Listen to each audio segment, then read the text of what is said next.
Hello बच्चों, this is Dolly Sharma, your own chemistry ma'am, and आज हम कंटिन्यू करने वाले हैं पी ब्लॉक एलिमेंट्स का लेक्चर नंबर 11।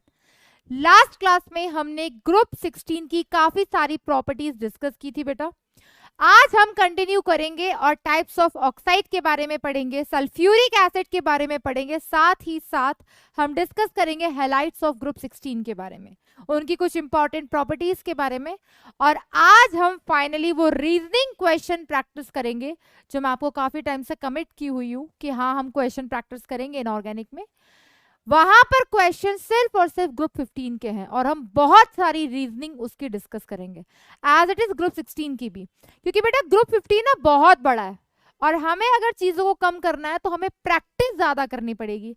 और मैंने आपको बोला था कि मैं प्रॉपर आपको प्रैक्टिस कराऊंगी। तो आज हम ग्रुप 16 को बाइंड अप करते हुए बढ़ेंगे ग्रुप 17 की तरफ, लेकिन 17 हम कल शुरू करेंगे। आज हम प्रैक्टिस करेंगे क्वेश्चंस। तो आज मैं बेटा ऑब्जेक्टिव टाइप ऑफ क्वेश्चंस भी डिस्कस करवाऊंगी और सब्जेक्टिव भी। लास्ट क्लास के मैंने अभी आपके कमेंट्स नहीं पढ़े हैं और मैं आपके डाउट से गो थ्रू अभी नहीं हुई हूं। आज का सेशन कंप्लीट करते हैं, फिर आपके डाउट्स भी देखेंगे, आपके टेस्ट का रिव्यू भी देखेंगे। उसके बाद हम कल की क्लास जैसे स्टार्ट करेंगे ग्रुप 17 की, उससे पहले मैं आपके सारे डाउट्स को कंक्लूड करूंगी। राइट, स्टार्ट करते हैं बेटा आज की क्लास। आज जो हम डिस्कस करने वाले हैं वो हमारे टॉपिक है that is types of oxide. ये बेटा इंपॉर्टेंट टॉपिक है। क्यों? क्योंकि इसके बारे में हम बहुत बार सुनते आए हैं, पढ़ते आए हैं, याद भी करते आए हैं, लेकिन it is a part of this, यानी कि पी ब्लॉक एलिमेंट्स में हम ऑक्सीजन के बारे में पढ़ रहे हैं और ऑक्सीजन का एक इंपॉर्टेंट कंपाउंड होता है जो ऑक्साइड फॉर्म में एग्जिस्ट करते हैं। तो ऑक्साइड कितने टाइप के होते हैं? एसिडिक ऑक्साइड्स होते हैं, बेसिक ऑक्साइड्स होते हैं, एम्फोटेरिक ऑक्साइड्स होते हैं, न्यूट्रल ऑक्साइड्स होते हैं और मिक्स्ड ऑक्साइड्स भी होते हैं। सबके बारे में डिस्कस करेंगे। और हाँ, ये इंपॉर्टेंट है, यहां से क्वेश्चन बिल्कुल बनता है। नेक्स्ट बेटा, oxo acids of sulphur. Sulphuric acid जिसका नाम आपने जरूर सुना होगा H2SO4। तो ऑक्सी एसिड क्या होते हैं? कोई भी एलिमेंट जिसके साथ डबल बॉन्ड O लगा हुआ है और साथ में एक OH भी लगा हुआ है, तो उसे हम क्या बोलते हैं? ऑक्सी एसिड बोलते हैं उसका। वो हम डिस्कस करेंगे, जैसे हमने ऑक्सो एसिड फॉस्फोरस के डिस्कस किए थे। यहां पर भी बेटा एग्जाम में क्वेश्चन इसी तरीके से आता है कि उसमें नंबर ऑफ एसएस बॉन्ड पूछ लेगा, नंबर ऑफ बॉन्ड्स पूछ सकता है, ऑक्सीडेशन स्टेट पूछ सकता है। तो जब तक हमें स्ट्रक्चर नहीं पता तब तक हम उसकी ऑक्सीडेशन स्टेट नहीं बता सकते। नेक्स्ट हम H2SO4 के बारे में डिस्कस करेंगे। H2SO4 sulphuric acid, important compound of sulphur, जिसकी हम प्रिपरेशन डिस्कस करेंगे और इंपॉर्टेंट प्रॉपर्टीज। तो मैंने आपको कहा भी था, जब हमने नाइट्रोजन फैमिली में नाइट्रिक एसिड के बारे में डिस्कस किया था, तो वो कौन सी प्रोसेस थी जो नाइट्रिक एसिड को बनाती है? Ostwald process. तो मैंने कहा था यहां से क्वेश्चन कुछ इस तरीके से आता है कि मैच द कॉलम करवाया जाता है, और वो जो मैच द कॉलम करवाया जाता है वो प्रोसेस का नाम लिख देते हैं लेफ्ट में और राइट में कुछ कंपाउंड्स का नाम लिख देते हैं। तो इस तरीके के क्वेश्चंस पूछे जाते हैं। तो जब हम एक साथ चीजें पढ़ रहे होते हैं तब हमें ऐसा लगता है कि इसमें से क्वेश्चन किस तरीके से आएगा। तो आज मैं वो भी डिस्कस करूंगी ये क्वेश्चन किस तरीके से आते हैं। आपके जो छोटे छोटे रीजन, छोटे छोटे डाउट्स, छोटे छोटे कंसेप्ट अभी भी जो नहीं क्लियर हो पाए हैं वो क्वेश्चन के थ्रू क्लियर होंगे। तो घबराने की बिल्कुल जरूरत नहीं है। स्टार्ट करते हैं आज की क्लास। हैलाइड्स ऑफ ग्रुप 16 हम डिस्कस करेंगे, किस तरह के हैलोजेंस का ये फॉर्मेशन करते हैं।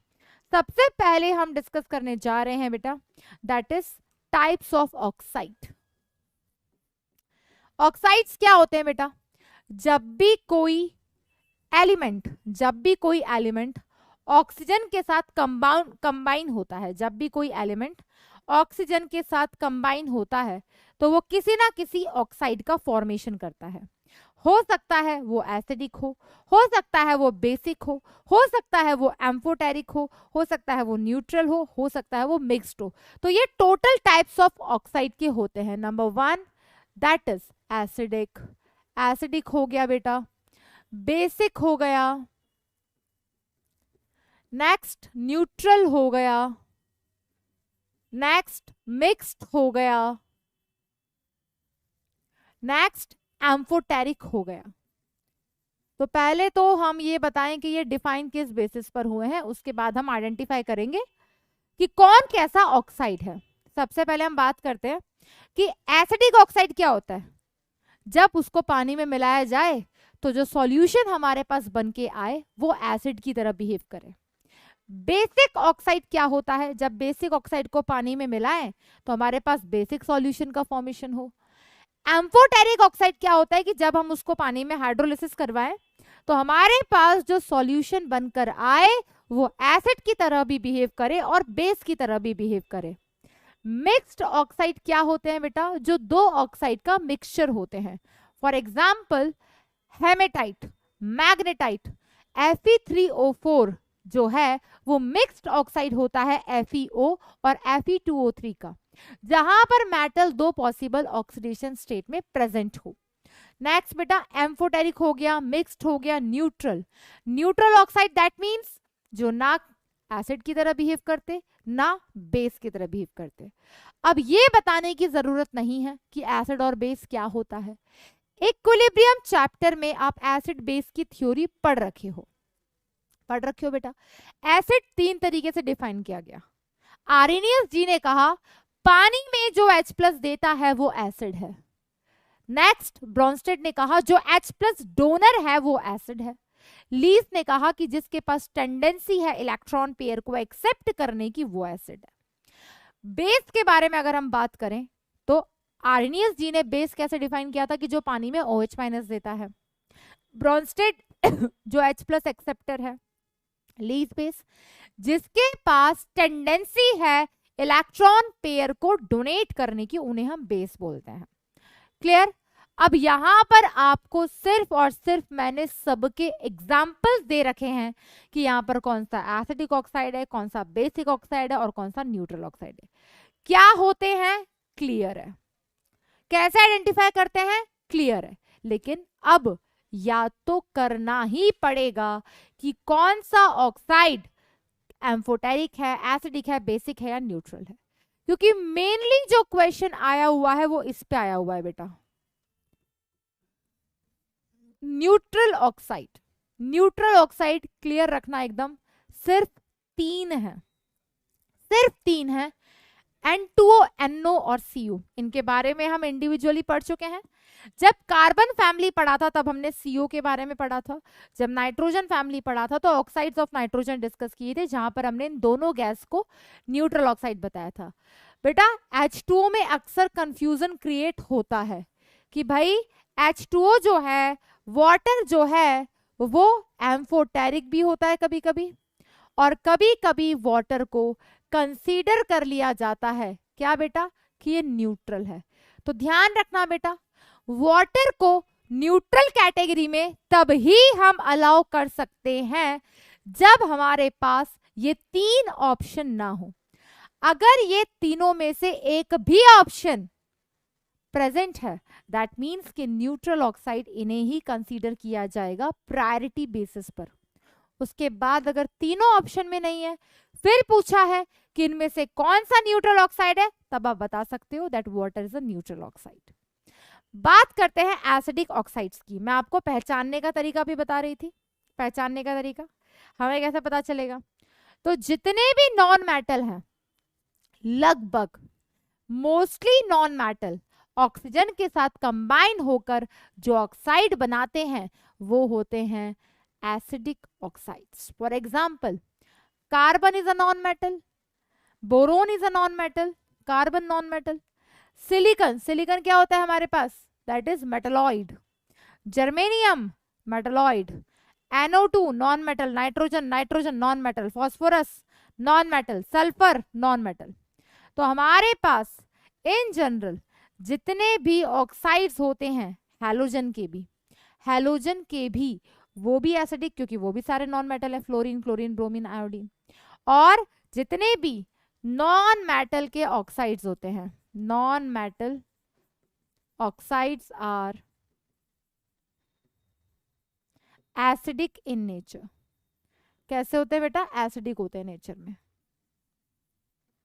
नेक्स्ट बेटा ये एग्जाम्पल्स हैं कुछ जो कि एक्सेप्शंस हैं। ये हमारे पास जो डी ब्लॉक के एलिमेंट्स हैं, ये मेटल्स हैं, manganese is a metal, chromium is a metal, vanadium is a metal. तो इन जनरल मैंने डिफाइन कर दिया कि जितने भी नॉन मेटल हैं जब वो कंबाइन होते हैं O2 के साथ तो जो ऑक्साइड बनाते हैं वो नेचर में एसिडिक होता है। लेकिन यहाँ पर कुछ डी ब्लॉक एलिमेंट ऐसे हैं जो अपनी हायर ऑक्सीडेशन स्टेट में एग्जिस्ट करते हैं और बिहेव करते हैं एसिडिक ऑक्साइड की तरह। क्योंकि मैंने अभी बताया कि एसिड को 3 तरीके से डिफाइन किया गया है और लीस्ट एसिड के अकॉर्डिंग वो मेटल जिसके पास टेंडेंसी है इलेक्ट्रॉन पेयर को एक्सेप्ट करने की, तो जो अपनी हायर ऑक्सीडेशन स्टेट में प्रेजेंट है दैट मींस इलेक्ट्रॉन डेफिशिएंट है, तो उसके पास है टेंडेंसी इलेक्ट्रॉन पेयर एक्सेप्ट करने की, तो वो बिहेव करेगा एक एसिड की तरह। क्लियर बेटा? तो ये हमारे पास मेटल के जो ऑक्साइड्स हैं like Mn2O7, like CrO3, like V2O5. These metal oxides are in higher oxidation state, that's why acidic. Next बेटा, बेसिक ऑक्साइड्स की अगर मैं बात करूं, पहले मैं बेसिक ऑक्साइड्स की बात कर लेती हूँ। बेसिक ऑक्साइड्स इन जनरल जितने भी ऑक्साइड्स हैं एस ब्लॉक एलिमेंट्स के, all are metals in nature. तो जितने भी मेटल के ऑक्साइड्स होते हैं, हाईली इलेक्ट्रोपॉजिटिव मेटल के जो ऑक्साइड्स होते हैं, all are basic in nature. For example Na2O, K2O, इनको पानी में मिलाओ क्या बनेगा? Sodium hydroxide, potassium hydroxide. तो बस जितने भी एस ब्लॉक एलिमेंट्स के ऑक्साइड्स होते हैं all are basic in nature. Clear बेटा? एक्सेप्ट बेरिलियम ऑक्साइड, क्योंकि हमने पढ़ा हुआ है ये बेरिलियम एनोमलस बिहेवियर शो करता है और ये नेचर में कैसा होता है बेटा? एम्फोटेरिक होता है। कैसा होता है बेटा? एम्फोटेरिक होता है। नेक्स्ट और भी एग्जांपल्स है हमारे पास इसके मेटल के ऑक्साइड्स, In2O3, Tl2O3, जो भी मेटल है उसके ऑक्साइड जनरली नेचर में बेसिक होते हैं। Bi2O3 bismuth metal, chromium metal, manganese metal, iron metal, magnesium metal. तो इन जनरल जो नॉन मेटल के ऑक्साइड्स होते हैं एसिडिक होते हैं नेचर में, जो मेटल के ऑक्साइड्स होते हैं बेसिक होते हैं नेचर में। एक्सेप्शन कभी भूलना नहीं है, beryllium oxide is amphoteric in nature. बात कर लेते हैं न्यूट्रल की। तो न्यूट्रल हमारे पास सिर्फ 3 है, न्यूट्रल हमारे पास सिर्फ 3 है, भूलना नहीं है बिल्कुल, N2O, NO और CO। एम्फोटेरिक की बात कर लेते हैं बेटा। एम्फोटेरिक ऑक्साइड्स जो होते हैं वो ऑक्साइड्स होते हैं जो कि एसिड और बेस दोनों की तरह बिहेव करते हैं, और बिल्कुल ये आपको याद होने चाहिए। इसके लिए मैंने आपको एस ब्लॉक एलिमेंट में एक ट्रिक लिखवाई थी एम्फोटेरिक ऑक्साइड्स की, क्योंकि जितने भी एम्फोटेरिक ऑक्साइड्स हैं जब बेस के साथ रिएक्ट करते हैं, हाइड्रोजन चैप्टर रिकॉल करा रही हूं, ट्रिक लिखवाई है एम्फोटेरिक ऑक्साइड्स को याद करने की। हाइड्रोजन चैप्टर में जब हम प्रिपरेशन ऑफ हाइड्रोजन डिस्कस कर रहे थे, तो जब हमने जिंक की रिएक्शन एसिड के साथ कराई थी तब तो हमने बनाया ही था हाइड्रोजन गैस, लेकिन वहां पे मैंने एक पॉइंट लिखवाया था कि जितने भी एम्फोटेरिक मेटल्स होते हैं वो बेस के साथ रिएक्ट करके क्या फॉर्म करते हैं बेटा? Hydrogen gas. Jain Ali Punjabi best song सब ऐश से गाया करो, आई थिंक आपको याद आ गया होगा।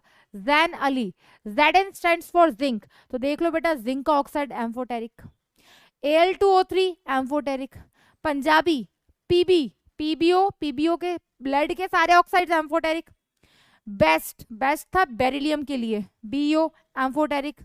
सॉन्ग था हमारे पास दैट इज टिन के लिए, पंजाबी बेस्ट सॉन्ग, सब एच से गाया करो, सब Sb4O6 यानी कि एंटीमनी के जितने भी ऑक्साइड्स हैं एश से गाया करो। आई थिंक आपको याद आ गया होगा बेटा। ये सारे के सारे कैसे हैं बेटा नेचर में? These are amphoteric. तो मैं लिखवा भी देती हूं याद करने का तरीका, ठीक है? These metals, these elements forms amphoteric oxides. Amphoteric oxides यानी कि जब इनको पानी में मिलाया जाएगा तो ये जो फॉर्म करेंगे सॉल्यूशन वो एसिड और बेस दोनों की तरह बिहेव करेगा, ठीक है? जैन अली पंजाबी बेस्ट सॉन्ग सब ऐश से गाया करो, ऐश से गाया करो। तो देख लो बेटा, लिख भी देती हूँ trick. Jain Ali Punjabi best song सब ऐश से गाया करो। ये मेटल्स याद रखना, इनके इन सब के ऑक्साइड्स जितने भी हैं, सब के सब एम्फोटेरिक ऑक्साइड्स हैं, एक्सेप्ट, याद रखना बेटा, CrO3 जब अपनी क्रोमियम जब अपनी मैक्सिमम ऑक्सीडेशन स्टेट में है, यहां पर क्रोमियम +6 ऑक्सीडेशन स्टेट में है, यहां पर मैग्नीज +7 ऑक्सीडेशन स्टेट में है। तो जब भी कोई एलिमेंट अपनी मैक्सिमम ऑक्सीडेशन स्टेट में होगा, तो चाहे वो मेटल हो या नॉन मेटल हो, वो बिहेव करेगा एक अच्छे एसिड की तरह। 1 मिनट के लिए वीडियो पॉज करो, स्क्रीन को देखो, समझो और याद करने की कोशिश करो। ट्रिक मैंने आपको बता दिया बेटा, जो आपको याद रखना है। क्लियर? ये इंपॉर्टेंट है बेटा हमारे पास ऑक्साइड्स। तो इन जनरल हम क्या बोल सकते हैं बेटा, कि जो एसिडिक ऑक्साइड्स होते हैं, नॉन मेटल के जितने भी ऑक्साइड्स हैं, अब ये मत बोलना मैम हमें मेटल नॉन मेटल पहचानना नहीं आता, पीरियोडिक टेबल में बिल्कुल हाईलाइट करके बताया था बेटा। बेसिक कौन से होते हैं बेटा, जो कि मेटल के ऑक्साइड्स होते हैं, specially S block elements. Neutral, जो एसिड बेस दोनों की तरह बिहेव करते हैं। मिक्स्ड, अभी डिस्कस करेंगे, जहां पर आपका मेटल एक से ज्यादा पॉसिबल ऑक्सीडेशन स्टेट में प्रेजेंट है, मान लेना वो मिक्स्ड ऑक्साइड है। एम्फोटेरिक, क्लियर हो गया होगा। तो ये थे बेटा हमारे पास 5 टाइप ऑफ ऑक्साइड। लास्ट हम डिस्कस कर लेते हैं परऑक्साइड्स। नाम तो हमने इनका भी सुना ही हुआ है, तो इनको भी डिस्कस कर ही लेते हैं साथ के साथ। ठीक है बेटा, पहले इनको अंडरलाइन कर देते हैं। That is neutral, that is acidic, that is amphoteric, that is basic. Clear?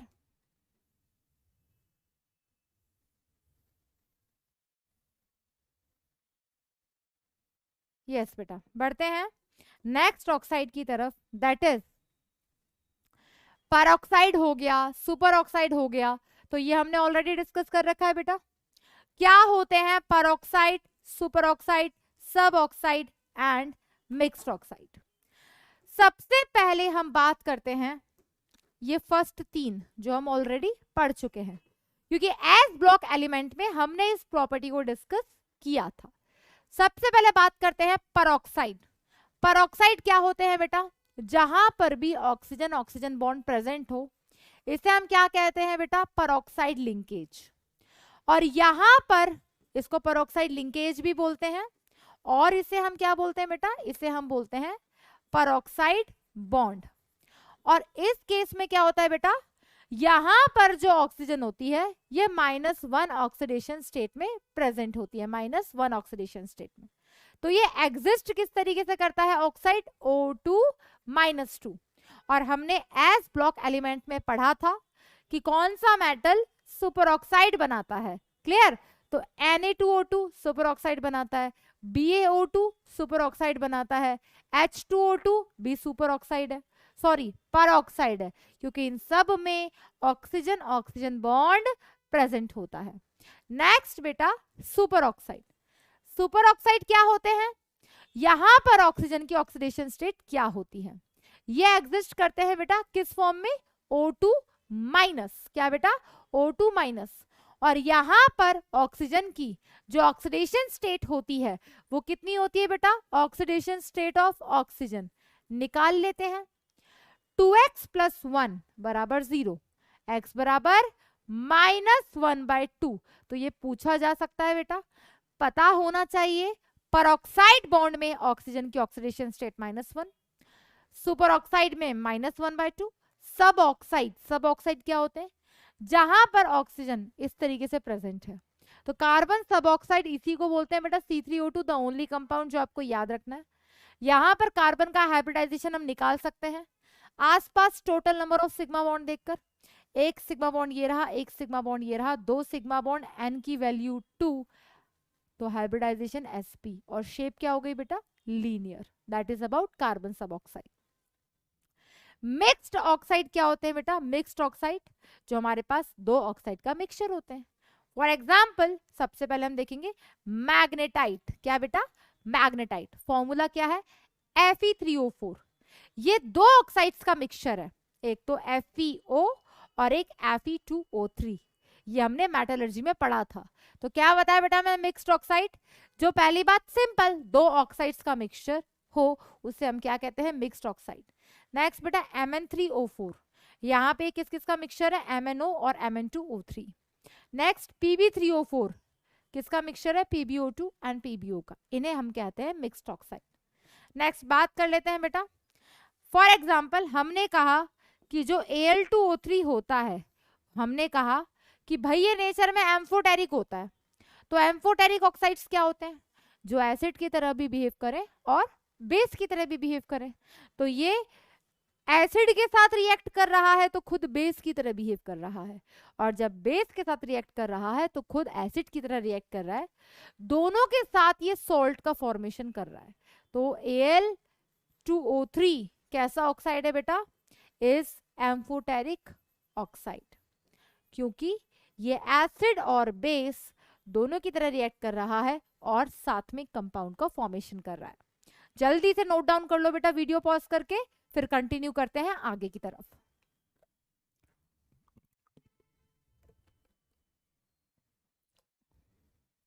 Yes बेटा, अब हम डिस्कस करने जा रहे हैं ऑक्सो एसिड्स ऑफ सल्फर। क्योंकि हमने फास्फोरस के डिस्कस किए हुए बेटा, तो कंपैरेटिवली इजी लगेगा। सल्फर के साथ एक double bond O bond present हो और इसके साथ अगर OH प्रेजेंट है तो इसे हम क्या कह सकते हैं? ऑक्सो एसिड या ऑक्सी एसिड्स ऑफ सल्फर। सबसे पहले शुरुआत करते हैं सल्फ्यूरिक एसिड से। ये तीन स्ट्रक्चर तो आपको एकदम अच्छे से याद रखनी है। सल्फ्यूरिक एसिड क्या होता है बेटा? H2SO4। एक स्ट्रक्चर याद रखो, पायरो खुद बना लोगे, परऑक्सीड सल्फ्यूरिक एसिड खुद बना लोगे। तो सल्फर यहां पर क्या स्ट्रक्चर रखता है बेटा? Sulphur double bond O, double bond O, OH, OH। ये एक स्ट्रक्चर आपको याद रखनी ही रखनी है। अब अगर मैं इसमें आपसे पूछूं कि यहाँ पर सल्फर की ऑक्सीडेशन स्टेट कितनी है, तो ध्यान से देखो बेटा, सल्फर ने टोटल 6 बॉन्ड बना रखे हैं और 6 के 6 बॉन्ड जिसके साथ बना रखे हैं सल्फर उससे कम इलेक्ट्रोनेगेटिव है, तो इसकी ऑक्सीडेशन स्टेट +6 आनी है। चाहो तो कैलकुलेट करके देख लो, यहाँ पर जितने भी ऑक्सीजन है उनकी खुद की ऑक्सीडेशन स्टेट -2, -2, -2 है। हाइड्रोजन मेटल्स को छोड़ के बाकी सबके साथ क्या रखता है? +1। अब इस केस में इसको अगर हम x माने सल्फर को, तो ऊपर से -2 का कॉन्ट्रीब्यूशन मिला। इस ऑक्सीजन पे जो -2 चार्ज आया, इसने सल्फर से तो एक ही इलेक्ट्रॉन लिया ना, क्योंकि दूसरा इलेक्ट्रॉन तो इसने हाइड्रोजन से लिया है। बॉन्ड 2 बना रखे हैं ऑक्सीजन ने, लेकिन सल्फर के साथ तो एक ही बॉन्ड है, तो यहाँ से सिर्फ एक इलेक्ट्रॉन का कॉन्ट्रीब्यूशन। तो यहाँ पर सल्फर की ऑक्सीडेशन स्टेट +6 होती है। नेक्स्ट बेटा, अगर मैं आपसे यहाँ पर पूछूं कि N फैक्टर क्या होगा, तो N फैक्टर क्या होता है बेटा किसी भी एसिड के लिए? फास्फोरस के ऑक्सो एसिड में बताया था, number of transferable H+ ion. तो यहाँ पर कितनी हाइड्रोजन ऐसी हैं जो डायरेक्टली बॉन्डेड है ऑक्सीजन के साथ, वो इसका N फैक्टर हो जाएगा। तो इसका N फैक्टर क्या हो गया बेटा? इसका N फैक्टर हो गया 2। नेक्स्ट देखो बेटा, सल्फ्यूरस एसिड, जैसे फास्फोरस था तो H3PO3, phosphoric H3PO4, as it is sulphuric acid. Sulphuric acid H2SO4, sulphurous acid H2SO3। ध्यान से देखना बेटा इसका structure, S double bond O, 2 OH bond present होंगे और इसके पास एक लोन पेयर होता है, lone pair of electron. That is the structure of sulphurous acid.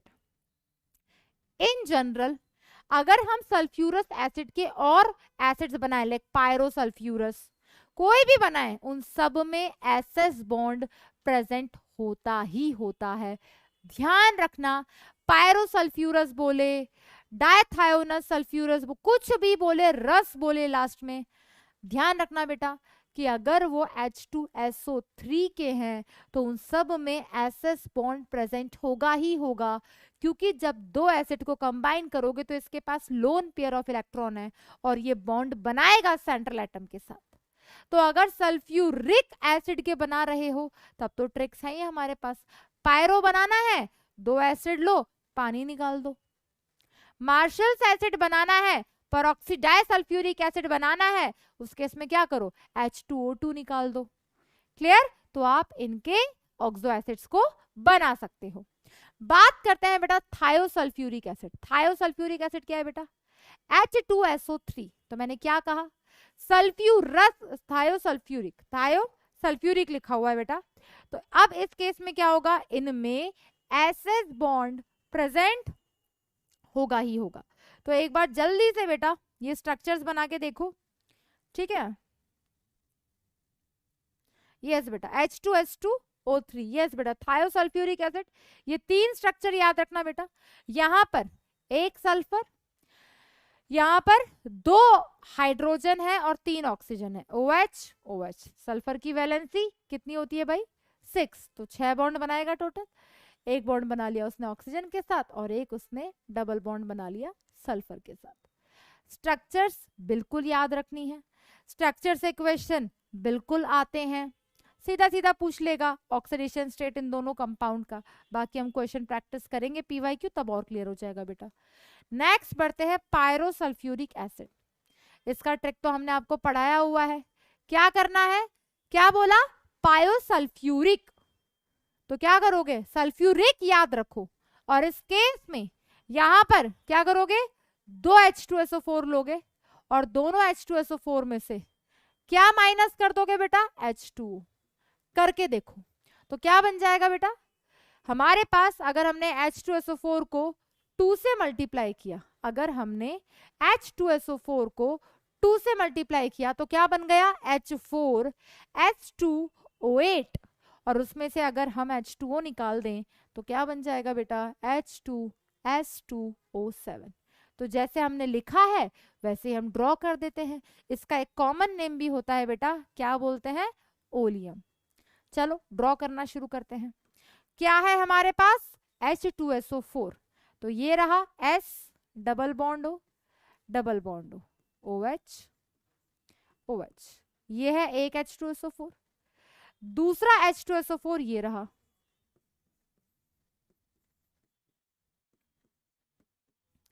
क्या माइनस करना है बेटा, बीच में से सिंपल वाटर रिमूव करना है। देखना बेटा यहां से क्या बन गया, सिंपल स्ट्रक्चर बन गई पायरोसल्फ्यूरिक एसिड की। तो जैसे हमने स्ट्रक्चर्स बनाई थी कहां पर, फास्फोरस में, वैसे यहां बन रही हैं। S, double bond O, double bond O, यहाँ पर प्रेजेंट है OH, यहाँ पर प्रेजेंट है ऑक्सीजन, यहाँ पर प्रेजेंट है sulphur, double bond O, double bond O, यहाँ पर प्रेजेंट है OH। क्या बोलते हैं इसे, पायरोसल्फ्यूरिक एसिड। तो क्या इसमें पेरोक्साइड बॉन्ड प्रेजेंट है, क्या कहीं पर भी दिख रहा है बेटा, कहीं पर भी OO बॉन्ड दिख रहा है, नहीं दिख रहा। ऑक्सीडेशन स्टेट निकाल लो चाहे, सल्फर की +6, हर ऑक्सीजन की -2, क्योंकि सब सिंपल ऑक्साइड फॉर्म में प्रेजेंट है, और हाइड्रोजन की +1 लिख सकते हैं there is no peroxide bond. क्योंकि बेटा पेरोक्साइड बॉन्ड क्या होता है, जब ऑक्सीजन ऑक्सीजन एक साथ प्रेजेंट हो तो उसे हम पेरोक्साइड बॉन्ड कहते हैं। नेक्स्ट हम ड्रॉ करने जा रहे हैं बेटा परऑक्सीडाइ सल्फ्यूरिक एसिड। बेटा परऑक्सीडाइ सल्फ्यूरिक एसिड जो होता है बेटा, इसका फॉर्मेशन होता है जब हम किसी भी दो एसिड को मिला के उसमें से सिंपल H2 निकाल दें। क्या निकाल दें बेटा, H2। तो चलो करते हैं ऐसा। तो इसका ट्रिक मैं लिख देती हूँ यहाँ पे। क्या करना है, सल्फ्यूरिक बोला ना, परऑक्सीडाइ सल्फ्यूरिक, तो दो H2SO4 लो, तो हमने लिए दो H2SO4। क्या माइनस करना है बेटा, हाइड्रोजन H2 माइनस करना है। तो यहां से क्या बन जाएगा, करते हैं सॉल्व। H4H2O8, H2 चला गया तो H2S2O8। इसी को कहते हैं परऑक्सीडाइ सल्फ्यूरिक एसिड, इसी को कहते हैं मार्शल्स एसिड। याद रखना बेटा, कॉमन नेम के बेसिस पर भी क्वेश्चन पूछ लिए जाते हैं। चलो स्ट्रक्चर बनाना शुरू करते हैं। दो H2SO4 ले लिए, double bond O, double bond O, OH present है, OH प्रेजेंट है। यहां पर भी double bond O, double bond O, OH present है, OH प्रेजेंट है। क्या माइनस करना है बेटा? सिंपली यहां से H2 निकालना है। तो जब हम यहां से सिंपली H2 निकाल देंगे तो क्या बन जाएगा बेटा?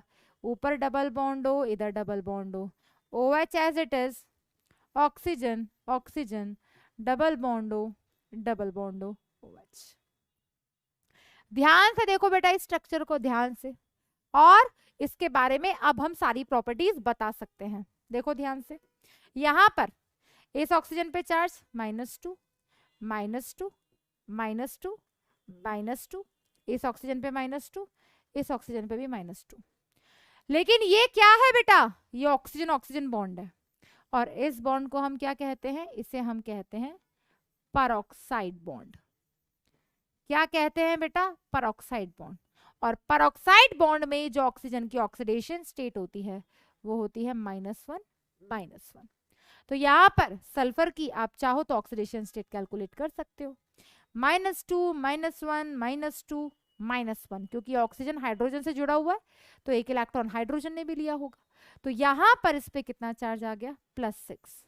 तो सल्फ्यूरिक एसिड के इन जनरल जितने भी ऑक्सो एसिड होते हैं सब पर +6 होता है, लेकिन सल्फ्यूरस में चेंज होता है, वहां पर भी अभी ऑक्सीडेशन स्टेट चेंज करेंगे। तो यहाँ पर अगर मैं पूछूं क्या कोई परऑक्साइड बॉन्ड प्रेजेंट है? यस। यहाँ पर क्या है बेटा? यहाँ पर 1 परऑक्साइड बॉन्ड इज प्रेजेंट। यहाँ पर एक परऑक्साइड बॉन्ड प्रेजेंट है। नेक्स्ट बेटा, एन फैक्टर कितना होगा? ट्रांसफरेबल H प्लस आयन, दोनों हाइड्रोजन ऑक्सीजन से अटैच है, 2। नेक्स्ट बेटा, ऑक्सीडेशन स्टेट ऑफ सल्फर कितनी है बेटा? देखो इस सल्फर पे कितना चार्ज है? +6। क्लियर हो गया बेटा? चाहो तो कैलकुलेट कर लो, इधर इनकी ऑक्सीडेशन स्टेट निकाल देते हैं। ये जो सल्फर है, इस सल्फर में इस पे चार्ज -2, इस पे चार्ज इसके रिस्पेक्ट में -1 -1, तो इस सल्फर का ऑक्सीडेशन स्टेट कितना आ गया? -2 -1 -1, दैट इज +4। कर सकते हैं कैलकुलेट। अब ये जो H2SO3 है ये फर्दर ऑक्सीडाइज हो सकता है, तो ये किसकी तरह बिहेव कर सकता है? Can act as reducing agent. क्यों? दूसरों को रिड्यूस करेगा, खुद ऑक्सीडाइज होगा।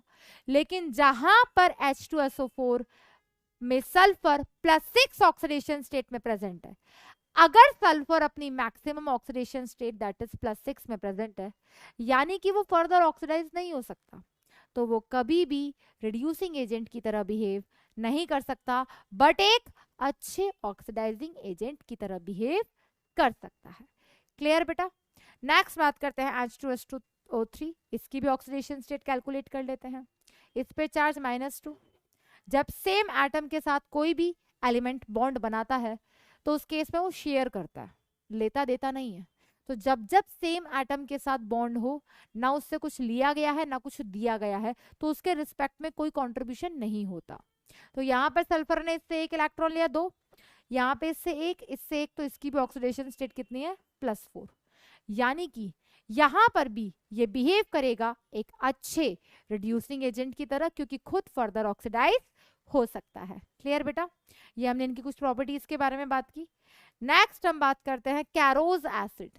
कैरोज एसिड बेटा इसका नाम होता है H2SO5। हो सकता है ये सारी स्ट्रक्चर्स आपने रेडॉक्स में पढ़ ली हो, लेकिन याद हम यहीं पे करते हैं।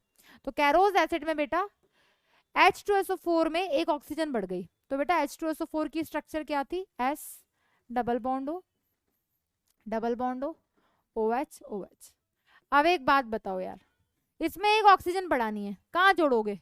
सल्फर का ऑक्टेट कंप्लीट है, ऑक्सीजन ऑक्सीजन पे जुड़ नहीं सकता और हाइड्रोजन हमेशा टर्मिनल पे रहता है, तो क्या करोगे? इस ऑक्सीजन को बीच में लेकर आओगे, तो ये आ गई बेटा ऑक्सीजन बीच में। That is the structure of H2SO5। अब इस केस में अगर पूछा जाए एन फैक्टर, तो दोनों हाइड्रोजन डायरेक्टली अटैच है इलेक्ट्रोनेगेटिव एटम ऑक्सीजन से, एन फैक्टर 2 रहेगा। नेक्स्ट बेटा, ये ऑक्सीजन ऑक्सीजन बॉन्ड डायरेक्टली बना हुआ है, तो इसे हम क्या कहेंगे? There is 1 peroxide bond.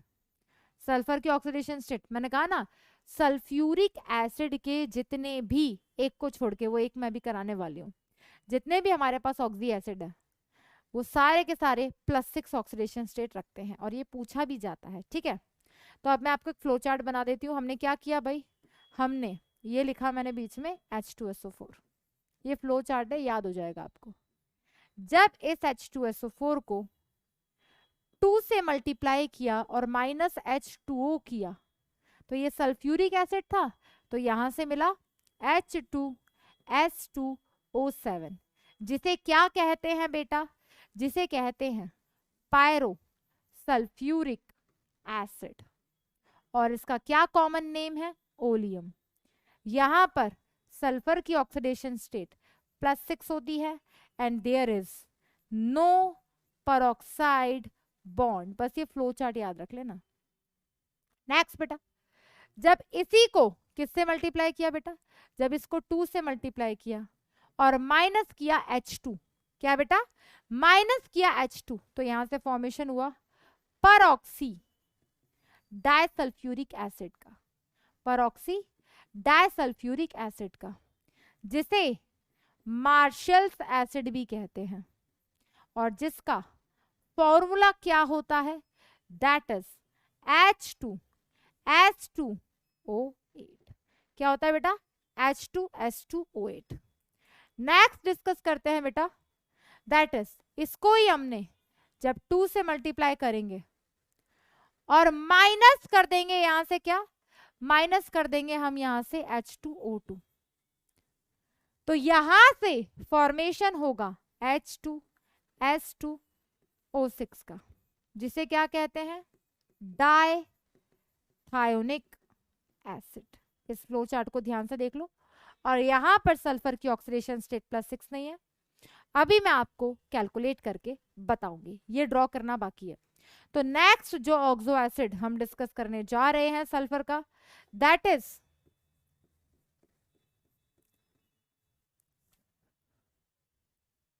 Sorry बच्चों,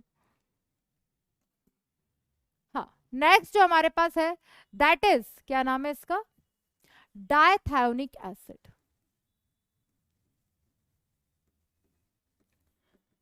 क्या करना है, सिंपली H2SO4 को 2 से मल्टीप्लाई करना है और माइनस क्या कर देना है बेटा, अभी मैंने बताया, माइनस कर देना है H2O2, तो यहां से बन जाएगा H2S2O6। स्ट्रक्चर बना के देख लेते हैं बेटा, इसकी स्ट्रक्चर बना के देख लेते हैं। दैट इज 2 H2SO4 है, S double bond O double bond O, OH OH। अब इस केस में 2 H2SO4 है, double bond O double bond O, OH OH। क्या निकालना है बेटा बीच में से, H2O2, ये हमने निकाल दिया। क्लियर, ये हमने रिमूव कर दिया। तो यहां से किसका फॉर्मेशन हो जाएगा बेटा, देखना ध्यान से, that is S double bond O double bond O, OH, S double bond O double bond O, OH।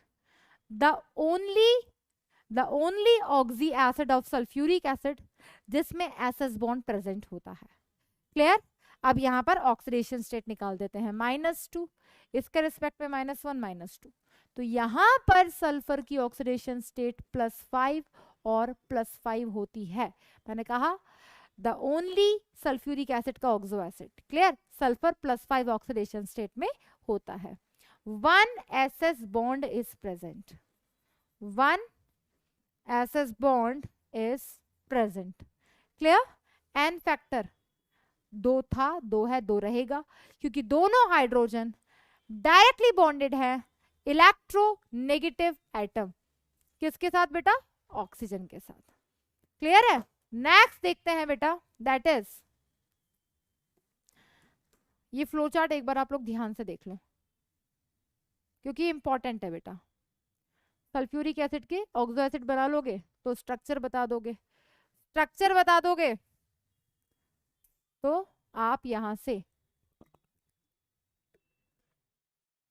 देख सकते हो। आज की क्लास ना बच्चों आप लोगों की थोड़ी डिले हो गई क्योंकि जिस रूम में मैं हमेशा रिकॉर्ड करती हूँ वॉइस आपको सही जाती है उस रूम में। अगर मैं रूम चेंज करती हूँ तो माइक चेंज होता है, माइक में फ्रीक्वेंसी ग्लिच एंड ऑल बहुत सारी चीज़ों की सेटिंग्स होती हैं वो चेंज हो जाती हैं। तो मैंने देखा है कि गलती से अगर किसी भी केस में दूसरा रूम अलॉट हो जाता है तो आप लोग प्रॉब्लम सफर करते हो वॉइस ग्लिच का। आज तो नहीं होगा क्योंकि आज मैं सेम रूम में ही रिकॉर्ड कर रही हूँ, और जिस रूम में मैं हमेशा रिकॉर्ड करती थी एसी खराब है आज उसका, ठीक है, फैन चलता नहीं है, तो एसी कोइंसिडेंटली खराब हो गया है, तो अब एकदम से सही नहीं हो सकता, तो थोड़ा डिले होता गया। दूसरे रूम में ट्राई किया, बहुत वॉइस ग्लिच हो रहा था मेरा, थोड़ा हाई पिच में पढ़ाती हूँ, एकदम से चिल्लाने लगती हूँ एकदम से एनर्जी के साथ, तो वॉइस मॉड्यूलेशन करेक्ट नहीं आ पाता है। इस रूम में हमेशा सही आता है इसलिए मैं हेड माइक लगाती हूँ, भले ही सर दर्द हो बट वॉइस क्लियर जाती है, ठीक है, इसलिए थोड़ा सा डिले हुआ। अब गर्मी बहुत है आपको पता ही है, और 2 बजे का टाइम है, हाई फ्लोर पे हूँ, तो बहुत ही गर्मी लग रही है, तो इसलिए थोड़ा सा गेट कभी ओपन कभी बंद कर देते हैं, क्योंकि बाहर से कुछ लोग निकलते हैं तो उन्हें डिस्टर्ब ना हो, ठीक है। तो आपकी क्लास बहुत इंपॉर्टेंट है, आज कैंसिल हो सकती थी बट मैंने कहा नहीं, मैंने क्वेश्चंस का कमिट किया हुआ है यकीन बच्चों को, और अगर आज यकीन स्टूडेंट्स को मैंने क्वेश्चन प्रैक्टिस नहीं करवाए तो इन यकीन स्टूडेंट्स का डॉली मैम से यकीन उठ जाएगा। तो आज हम बिल्कुल रीजनिंग प्रैक्टिस करेंगे बेटा, छोटे मोटे जो टॉपिक्स है उन्हें हम डिस्कस कर रहे हैं, उसके बाद आपके लास्ट क्लास के और आज की क्लास के डाउट्स है वो नेक्स्ट क्लास में मैं लूंगी ग्रुप 17 स्टार्ट करने से पहले, ठीक है बेटा। These are the oxo acids of sulphuric acid. Question किस तरीके से पूछा जाता है, एसएस बॉन्ड पूछ लेता है, पेरोक्साइड बॉन्ड पूछ लेता है, ऑक्सीडेशन स्टेट पूछ लेता है, और एन फैक्टर पूछ लेता है। वो क्या होते हैं ये मैंने बता दिया, स्ट्रक्चर याद करने का ट्रिक मैंने बता दिया, अब आप कर लोगे मुझे पूरा भरोसा है, ठीक है।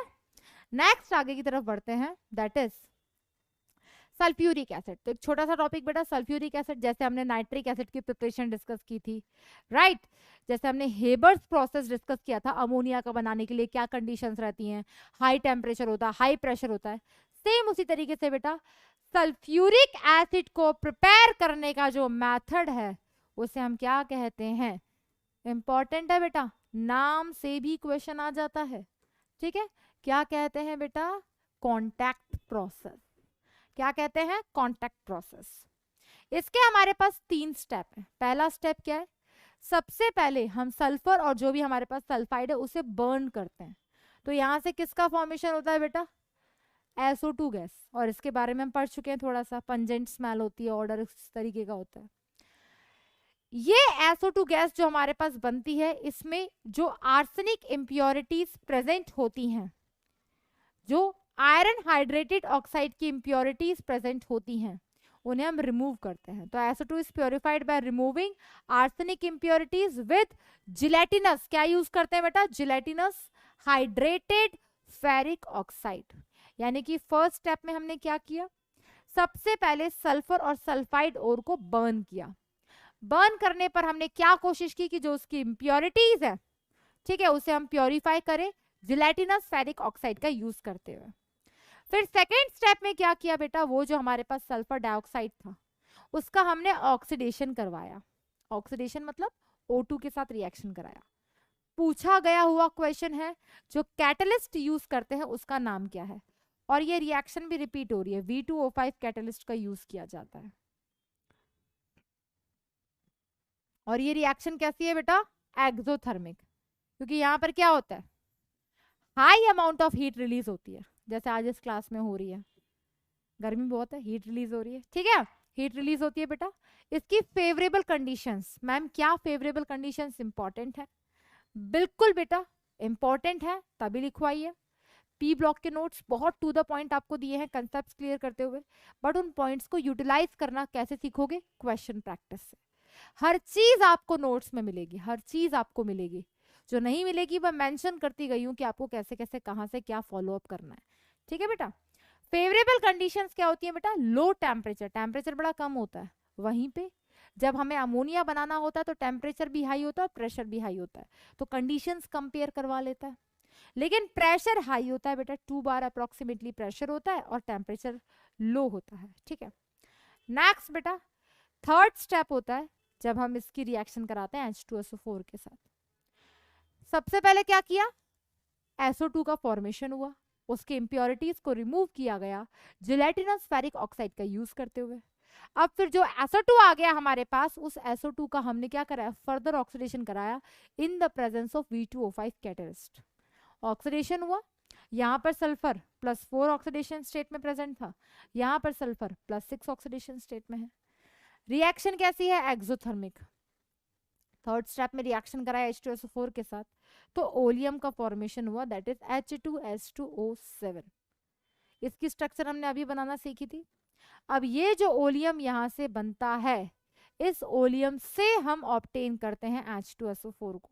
अब दिमाग में आ रहा होगा, मैम ये H2SO4 तो आपने यहीं पे रिएक्ट करवा दिया। नहीं बेटा, ओलियम के थ्रू जो हम H2SO4 ऑब्टेन करेंगे, अब वो ज्यादा कॉन्सेंट्रेशन में हमारे पास ऑब्टेन होता है, तो यहाँ पर स्मॉल अमाउंट हम एसिड का यूज करते हैं।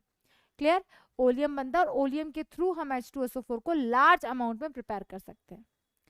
इसकी इंपॉर्टेंट प्रॉपर्टी बेटा, सबसे इंपॉर्टेंट बात कि इसे क्या कहा जाता है, H2SO4 को इसे कहा जाता है ऑयल ऑफ विट्रियोल। ये जो नाम पड़ता है ना कंपाउंड्स का, ये पड़ता है due to the presence of sulphate. जैसे आपने सुना होगा ग्रीन विट्रियोल, ग्रीन विट्रियोल का फॉर्मूला, ब्लू विट्रियोल का फॉर्मूला, ब्लू विट्रियोल CuSO4.5H2O। तो वहां पर जो कॉन्सेंट्रेशन है सल्फेट्स की, ये कहां से अराइज हुआ, इस नेम से अराइज हुआ, because H2SO4 is known as oil of vitriol. तो ये पूछा भी जाता है बेटा, ये आपको पता होना चाहिए। नेक्स्ट बेटा, इसकी specific gravity, that means density इसकी बहुत हाई होती है। बॉइलिंग पॉइंट और मेल्टिंग पॉइंट इसका हाई होगा ही होगा, क्योंकि भाई हमारा जो ये H2SO4 होता है, ये क्या करता है, ये इंटरमॉलिक्यूलर हाइड्रोजन बॉन्ड का फॉर्मेशन करता है। तो हमारे पास इस तरीके से ये बॉन्ड अगर प्रेजेंट है, क्लियर, यहाँ पर ये इस तरीके से प्रेजेंट है, तो H2SO4 के जो मॉलिक्यूल्स होते हैं वो आपस में क्या करते हैं बेटा, इंटरमॉलिक्यूलर हाइड्रोजन बॉन्ड का फॉर्मेशन करते हैं। ये आगे वाले से करेगा, तो क्या होता है बेटा, इंटरमॉलिक्यूलर हाइड्रोजन बॉन्ड, वो हाइड्रोजन जो खुद डायरेक्टली अटैच है एक इलेक्ट्रोनेगेटिव एटम के साथ, वो हाइड्रोजन जो खुद डायरेक्टली अटैच है एक इलेक्ट्रोनेगेटिव एटम के साथ, अगर वो अट्रैक्ट होता है अदर इलेक्ट्रोनेगेटिव एटम के साथ, तो उसे हम क्या बोलते हैं, हाइड्रोजन बॉन्डिंग। तो यहां पर भी हो रही है, यहां पर भी हो रही है। तो H2SO4 के जो मॉलिक्यूल्स होते हैं, H2SO4 के जो मॉलिक्यूल्स होते हैं वो क्या शो करते हैं, हाइड्रोजन बॉन्डिंग कंपैरेटिवली स्ट्रॉन्गर होती है, और हाइड्रोजन बॉन्डिंग शो करने की वजह से ही इसकी विस्कोसिटी हाई होती है, आपस में बॉन्ड बन जाते हैं, बॉइलिंग पॉइंट हाई होता है, स्पेसिफिक ग्रेविटी हाई होती है due to strong intermolecular hydrogen bond. Clear बेटा। नेक्स्ट बात करते हैं कॉन्सेंट्रेशन एसिड। इसकी कुछ इंपॉर्टेंट प्रॉपर्टी है बेटा, the concentration acid is soluble in water and dissolution is high exothermic. H2SO4 water में बिल्कुल सॉल्युबल होगा, क्योंकि हाइड्रोजन बॉन्डिंग ये वाटर के साथ भी करेगा, तो H2SO4 हाइड्रोजन के साथ हाइड्रोजन बॉन्डिंग शो करता है, इसीलिए ये सॉल्युबल होता है।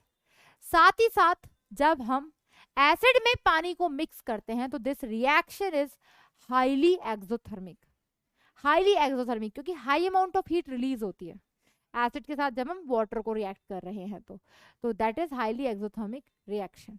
तो अब H2SO4 जो है, यहां पर सल्फर की ऑक्सीडेशन स्टेट +6 है, और अगर इसकी ऑक्सीडेशन स्टेट +6 है, तो इट इज अ गुड, और we can say it strong oxidising agent, क्योंकि साथ वाले को तो ऑक्सीडाइज करेगा और खुद क्या होगा बेटा, रिड्यूस होगा।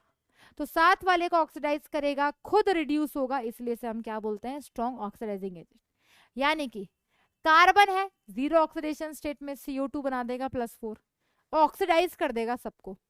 सल्फर एलिमेंटल फॉर्म में 0 ऑक्सीडेशन स्टेट में है, ऑक्सीडाइज होकर जाएगा +4। HBr में Br -1 में है, ब्रोमीन में 0, H2S में सल्फर -2 है, इधर 0। तो इस तरीके से ये एक अच्छे ऑक्सीडाइजिंग एजेंट की तरह बिहेव करता है। H2SO4 को हीट करते हैं तो यहाँ से सल्फर ट्राइऑक्साइड गैस का फॉर्मेशन होता है। जब जिंक के साथ रिएक्ट करता है विच इज अ मेटल, तो आपने पढ़ा होगा ये प्रॉपर्टी, ये हमने प्रिपरेशन ऑफ हाइड्रोजन में भी पढ़ा था। जितने भी मेटल्स हैं जो हाइड्रोजन से ज्यादा रिएक्टिव हैं, अगर हाइड्रोजन कंटेनिंग एसिड्स के साथ उन्हें हम रिएक्ट करवाएं तो वहां से वो हाइड्रोजन गैस को रिलीज करते हैं। तो इसने हाइड्रोजन बनाया। कैल्शियम ऑक्साइड एक मेटल ऑक्साइड है, ये रिएक्शन भी हमने पढ़ी थी प्रॉपर्टीज में। CaSO4 का फॉर्मेशन हुआ, साथ में वाटर का फॉर्मेशन हुआ। Sodium hydroxide is a base, H2SO4 is a acid, क्या होगा, neutralisation reaction, salt and water का फॉर्मेशन हुआ। Na2CO3 अगेन ये क्या है, एक सॉल्ट है, इसके साथ इसने Na2SO4 का फॉर्मेशन किया। क्लियर, देख लो एक बार बेटा रिएक्शंस ध्यान से, इनमें से आधी से ज्यादा रिएक्शंस आपने पढ़ी हुई हैं। नेक्स्ट डिस्कस करते हैं बेटा इसकी और प्रॉपर्टीज, दैट इज H2SO4 एक डिहाइड्रेटिंग एजेंट का काम करता है। डिहाइड्रेटिंग एजेंट मतलब डी मतलब हटाना, हाइड्रेटिंग मतलब पानी को, दैट इज पानी निकालने का काम करता है। तो अगर किसी भी वाटर कंटेनिंग एसिड की रिएक्शन या हमारे पास कोई भी कंपाउंड इसकी रिएक्शन अगर हम H2SO4 के साथ कराते हैं तो वहां से वो एक और किस चीज का काम करता है बेटा, that is dehydrating agent, water को रिमूव करने का काम करता है। For example charring of sugar, जब शुगर की प्रिपरेशन हम करते हैं, जब रिमूव करते हैं, तो जब H2SO4 के साथ रिएक्शन कराते हैं तो यहाँ से 11 वाटर मॉलिक्यूल्स और 12 कार्बन का फॉर्मेशन होता है। ये रिएक्शन आपने बायो में पढ़ी हुई है, इंपॉर्टेंट है बेटा ये रिएक्शन। ये रिएक्शन इंपॉर्टेंट क्यों है, हालांकि ये रिएक्शन हमने पढ़ी हुई है CO और CO2 की प्रिपरेशन में कार्बन फैमिली के अंदर, रिपीट हो रहा है, देख लो ध्यान से। हमने पढ़ा था ना कि हम एसिड्स में से ऑक्सैलिक एसिड और फॉर्मिक एसिड में अगर रिएक्शन कराएं कॉन्सेंट्रेटेड H2SO4 के साथ, तो वहां से क्या होता है बेटा, वाटर रिमूव करते हैं, डिहाइड्रेटिंग एजेंट का काम कर रहा है वाटर रिमूव। ये दोनों हाइड्रोजन और एक ऑक्सीजन जाएगी, तो किसका फॉर्मेशन हुआ, CO और H2O का। यहां से अगर वाटर जाएगा तो किसका फॉर्मेशन हुआ, CO का और CO2 का। तो ये किसकी तरह बिहेव कर रहा है, ये बिहेव कर रहा है दैट इज डिहाइड्रेटिंग एजेंट। ये हमारे पास क्या है बेटा, अल्कोहल, क्या है बेटा, इथेनॉल। इथेनॉल की रिएक्शन अगर एसिड के साथ करा दो तो वो इथीन का फॉर्मेशन करेगा। क्लियर, किसका, इथीन का। तो ये क्या है, अल्कोहल। निकाल दो इसमें से पानी, 2 हाइड्रोजन निकाल दो और 1 पानी निकाल दो, तो C2H4 ही तो बचेगा, दैट इज इथीन। तो H2SO4 डिहाइड्रेटिंग एजेंट का काम करता है, सिंपली वाटर मॉलिक्यूल रिमूव कर दो। नेक्स्ट बेटा ये कुछ और रिएक्शंस है जहां पर हमने सॉल्ट्स के साथ रिएक्शन कराई है, H2SO4 NaNO3 के साथ। तो भाई यहां से क्या मिल रहा है बेटा, यहां से मिल रहा है H+ और SO4-2, यहां से क्या मिल रहा है, Na+ और NO3-। तो क्या बन सकता है, यहां से 2 H+ है, तो एक H+ के साथ NO3- मिल गया, HNO3 मिल गया, और एक Na+ के साथ H+ और SO4-2 ने क्या बना दिया, NaHSO4। NaCl यहां से क्या मिल रहा है, Na+ Cl-। Na+ ने SO4-2 और एक हाइड्रोजन के साथ मिलकर बना दिया NaHSO4, और H+ ने Cl- के साथ मिलकर बना दिया HCl, प्लस के साथ माइनस, माइनस के साथ plus, it's all about chemistry. BaCl2, ये BaCl2 होगा बेटा, यहाँ पर Ba+2 के साथ जुड़ गया SO4-2, BaSO4, व्हाइट कलर के प्रेसिपिटेट का फॉर्मेशन होता है। उसी तरीके से लेड नाइट्रेट में किसका फॉर्मेशन होता है बेटा, that is PbSO4, that is also white precipitate. एक वीडियो पॉज करके बेटा जल्दी से सारी रिएक्शंस को नोट डाउन कर लो, सारी रिएक्शंस इंपॉर्टेंट है।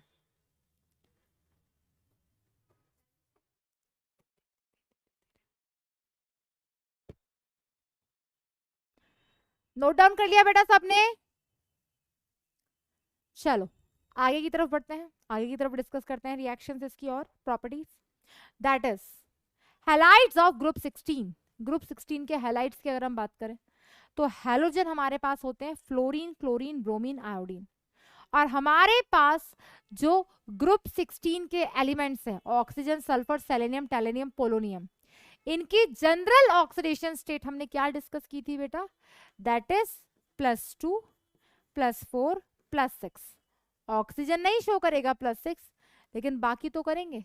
तो ये किस तरह के हैलाइड्स बनाएगा, हैलोजन की वैलेंसी जब 1 रही होगी तो ये हैलाइड्स बनाएगा EX2 टाइप के, हैलोजन की वैलेंसी जब 4 रही होगी तो बनाएगा हैलाइड्स EX4 टाइप के, और हैलोजन की वैलेंसी जब +6 रही होगी तो हैलाइड्स बनाएगा EX6 टाइप के।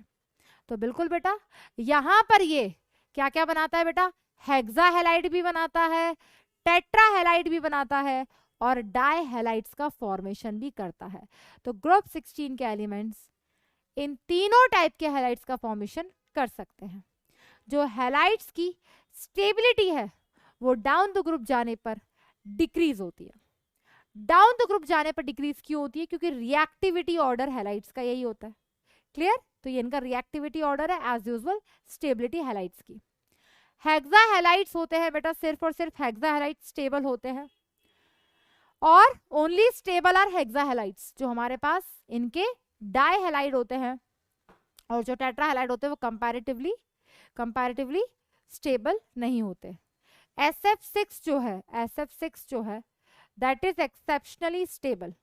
अब देखो बेटा ध्यान से, SF6 हमने केमिकल बॉन्डिंग पढ़ा हुआ है, केमिकल बॉन्डिंग में हमने ये स्ट्रक्चर भी पढ़ी हुई है। तो ओनली स्टेबल हमारे पास हेक्साफ्लोराइड्स होते हैं, SF6 तो एक्सेप्शनली स्टेबल है। कैसे स्टेबल है, ध्यान से समझना। दैट इज यहां पर ये जो सल्फर है इसकी स्ट्रक्चर देख लो बेटा, 4 प्लेन में है, that is equatorial position, 2 axial position में है। इसका हाइब्रिडाइजेशन के फॉर्मूले से फॉर्मूला आप निकाल सकते हो, ठीक है, फॉर्मूला निकाल सकते हो, फिर आप इसकी स्ट्रक्चर भी ड्रॉ कर सकते हो। तो ये हम बिल्कुल डिस्कस कर सकते हैं बेटा, ये हमने पढ़ा हुआ है वेस्पर थ्योरी में, कैसे हम हाइब्रिडाइजेशन निकालते थे एन की वैल्यू से। तो इसके एन की वैल्यू क्या हो जाएगी बेटा, वैलेंस इलेक्ट्रॉन कितने बेटा सल्फर के 6, सराउंडिंग एटम्स कितने हैं 6 और 6 के 6 कैसे हैं यूनिवैलेंट, डिवाइड बाय 2 कितना आ गया बेटा that is 6। Hybridisation sp3d2, 6 bond pair 0 lone pair. तो ये हो गया हमारे पास इसका शेप और हाइब्रिडाइजेशन, तो ऑक्टाहेड्रल होता है। नेक्स्ट बेटा सल्फर की रिएक्शन F2 से कराते हैं, तो ये SF6 नॉन पोलर होता है नेचर में, ओवरऑल नॉन पोलर होता है, तो ये इनर्ट की तरह बिहेव करता है। इनर्ट यानी कि फर्दर और किसी से रिएक्ट नहीं करेगा, तो ये नॉन पोलर समझ नहीं आया। केमिकल बॉन्डिंग में एक टॉपिक पढ़ा था डायपोल मोमेंट, जहां पर हमने मॉलिक्यूल्स को देखना सीखा था कि वो पोलर होता है और नॉन पोलर होता है। तो मैंने क्या कहा था, वो हर मॉलिक्यूल जिसकी रेगुलर ज्योमेट्री होती है, जिसके पास एक भी लोन पेयर नहीं होता, वो सारे के सारे नेचर में नॉन पोलर होते हैं। और जो ऐसा नहीं है कि इसमें पोलर बॉन्ड प्रेजेंट नहीं है, नॉन पोलर मॉलिक्यूल है, इसमें बिल्कुल पोलर बॉन्ड प्रेजेंट हो सकता है। क्योंकि पोलर बॉन्ड कैसे दिखता है, इलेक्ट्रोनेगेटिविटी डिफरेंस के बेसिस पर। और हाँ, यहाँ पर सल्फर और फ्लोरीन में इलेक्ट्रोनेगेटिविटी डिफरेंस है, तो ये इनर्ट भी होता है and does not undergo hydrolysis. ये हाइड्रोलिसिस नहीं कर सकता, ठीक है। हाइड्रोलिसिस क्यों नहीं कर सकता भाई, हाइड्रोलिसिस में क्या होना चाहिए, हाइड्रोलिसिस होने के लिए आपके पास जो मॉलिक्यूल है उसके पास वेकेंट d ऑर्बिटल होने चाहिए। सल्फर ने ऑलरेडी 6 बॉन्ड बना लिए, क्लियर। उसके बाद अब इसका हाइड्रोलिसिस कराएंगे तो हिंड्रेंस होगा। फ्लोरीन जो है उनके पास वेकेंट d ऑर्बिटल नहीं है क्योंकि सेकेंड पीरियड से बिलोंग करता है, तो यहाँ पर SF जो होता है हमारे पास that does not undergo hydrolysis. Next बात करते हैं टेट्रा हैलाइड्स। टेट्रा हैलाइड्स यानी कि EX4 टाइप के। जब सल्फर ने अपनी ऑक्सीडेशन स्टेट शो की +4, फ्लोरीन ने -1, तो क्या बनेगा SF4। तो यहाँ पर बना बेटा SF4 होता है, SeF4 होता है, TeF4 होता है। तीनों में डिफरेंस क्या है बेटा, ये गैसियस स्टेट में एग्जिस्ट करता है, ये लिक्विड और ये सॉलिड। क्योंकि जैसे जैसे हम डाउन द ग्रुप जाते हैं, डाउन द ग्रुप जाने पर मेल्टिंग पॉइंट इंक्रीज होता है, बॉइलिंग पॉइंट भी इंक्रीज होता है। क्यों, क्योंकि साइज इंक्रीज होने पर van der Waal forces increase होते हैं, दैट इज ऑलरेडी डिस्कस्ड। आप चाहो तो इनकी ज्योमेट्री भी निकाल सकते हो, बिल्कुल हमने पढ़ा हुआ है वेस्पर थ्योरी में। निकाल देते हैं बेटा, यहाँ पर देखो ध्यान से, SF4 सेंट्रल एटम कौन है बेटा, सल्फर। सल्फर सेंट्रल एटम है, तो इसके वैलेंस इलेक्ट्रॉन कितने बेटा 6। चारों फ्लोरीन एटम है यूनिवैलेंट है, +4 डिवाइड बाय 2 कितना आ गया बेटा 10/2 5। हाइब्रिडाइजेशन sp3d कितने बॉन्ड पेयर, कितने लोन पेयर, तो यहाँ पर 4 बॉन्ड पेयर और 1 लोन पेयर है। तो अगर पूछा जाए कि ज्योमेट्री क्या है, तो geometry is decided on the basis of arrangement of hybrid orbitals, तो वो तो हो जाएगी ट्राइगोनल बाइपिरामिडल। लेकिन अगर पूछोगे शेप, तो 4 बॉन्ड पेयर और 1 लोन पेयर पे शेप होती थी के शेप, और we can say it seesaw. Clear? देख लो बेटा एक बार ध्यान से, ऐसे हम इनकी शेप को डिसाइड करते हैं। क्लियर? सबकी स्ट्रक्चर शेप यही आएगी बेटा, 1 लोन पेयर प्रेजेंट होता है। नेक्स्ट आ जाते हैं, all elements except selenium, selenium को छोड़कर जितने भी हमारे पास डाइक्लोराइड्स बनते हैं, like S2F2, S2Cl2, S2Br2, Fe2Cl2, Fe2Cl2, डायब्रोमाइड्स बनते हैं, सबके सब sp3 हाइब्रिडाइज्ड है और नेचर में टेट्राहेड्रल होते हैं। जो Fe2Cl2 होता है, ये जो Fe2Cl2 हमारे पास होता है, ये डिसप्रपोर्शनेशन रिएक्शन देता है। क्या देता है बेटा? डिसप्रपोर्शनेशन रिएक्शन, जहां पर एलिमेंट ऑक्सीडाइज भी होता है और रिड्यूस भी होता है। तो ये रहा हमारे पास Fe2Cl2। अब इस केस में सेलेनियम की ऑक्सीडेशन स्टेट यहां पर देखो बेटा, और यहां पर देखो, तो ये डिसप्रपोर्शनेशन रिएक्शन देता है। ऑक्सीडेशन स्टेट की जो रेंज होगी सेलेनियम के लिए भी, वो भी -2 से लेकर +6 तक होगी। यहाँ पर सेलेनियम की ऑक्सीडेशन स्टेट कितनी है बेटा? +1, यहाँ पे 0 और यहाँ पे +4, तो रिड्यूस भी हो रहा है, ऑक्सीडाइज भी हो रहा है, इसलिए हम कहते हैं कि ये डिसप्रपोर्शनेशन रिएक्शन देता है। नेक्स्ट बेटा, HCl2 के साथ जब रिएक्ट करता है तो फॉर्मेशन करता है H2Cl2 का एंड क्लोरीन गैस का। ये इंपॉर्टेंट रिएक्शंस है बेटा, इनसे सीधा सीधा क्वेश्चन बनता है। नेक्स्ट बेटा, इथीन की रिएक्शन, किसकी बेटा? इथीन की रिएक्शन जब हम कराते हैं H2Cl2 के साथ, 2 इथीन के मॉलिक्यूल हैं, H2Cl2 के साथ रिएक्शन कराई तो किसका फॉर्मेशन होता है बेटा? मस्टर्ड गैस का। देखना यहाँ पे ध्यान से, ये CH2 एज इट इज, एक क्लोरीन इसके साथ लग जाएगा, ये CH2 एज इट इज, बीच में एक सल्फर आ जाएगा, फिर CH2 एज इट इज, फिर क्लोरीन लग जाएगा, और यहाँ पर इस तरीके से एक सल्फर निकल जाएगा। देख लो बेटा, ये रिएक्शंस बिल्कुल याद करनी है, रटना ही है बिल्कुल इस रिएक्शन को, और इम्पॉर्टेंट है इसलिए हाईलाइट कर दिया बेटा, यहाँ से सीधा सीधा क्वेश्चन बनता है। क्लियर? तो यहाँ पर हमारा ग्रुप 16 खत्म होता है। स्टार्ट करने वाले हैं हम क्वेश्चन प्रैक्टिस। एक बार वीडियो पॉज करो और नाइट्रोजन फैमिली से एक बार गो थ्रू हो जाओ, क्योंकि कुछ चीजें यहाँ पर ऐसी आने वाली हैं, क्योंकि हम फर्स्ट टाइम समझेंगे, फर्स्ट टाइम पढ़ेंगे, लेकिन कंसेप्ट ऐसा नहीं होगा जो हमने डिस्कस नहीं किया होगा, इसलिए टाइम दे रही हूँ, रिकॉल कर लो, रिवाइज कर लो। कुछ 15-20 क्वेश्चन हम डिस्कस करने वाले हैं, उसमें से कुछ रीजनिंग है और कुछ हमारे पास सीधे सीधे क्वेश्चंस हैं। जल्दी से रिवाइज कर लो बेटा, वीडियो पॉज करके।